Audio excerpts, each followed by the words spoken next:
So this is a test of your emergency preparedness systems. So that's what we're going to talk about today. So we're going to talk about two scenarios briefly. What happens if your website has been hacked?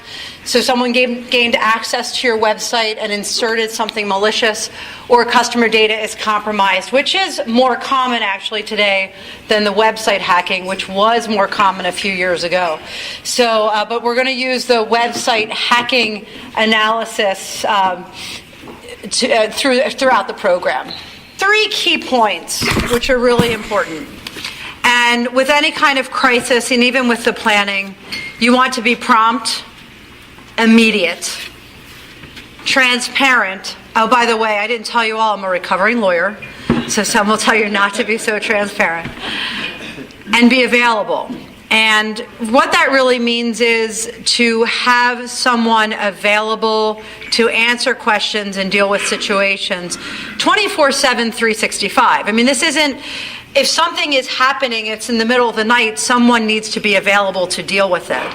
And so I'm going to talk about how do you do that? Because, do we all sleep with our cell phones on all the time? I do. Especially when we're dealing with a crisis.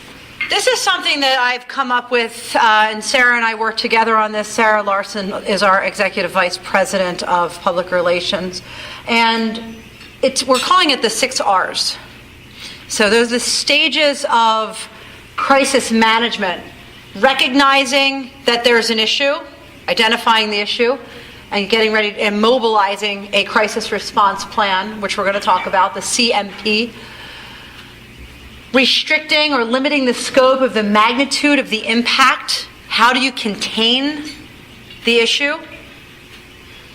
Removing the issue, of course, which is, evaluating it, monitoring it, and eradicating.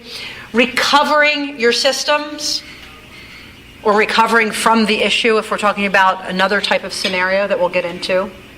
Resolving it, and refining your plan. Now, there's a reason why communicate is down the other side of the screen. And that's because at every stage you need to be communicating with someone or your audiences. So whether or not you're communicating internally or externally, which we'll get into a little bit, but at every stage of crisis management you are communicating.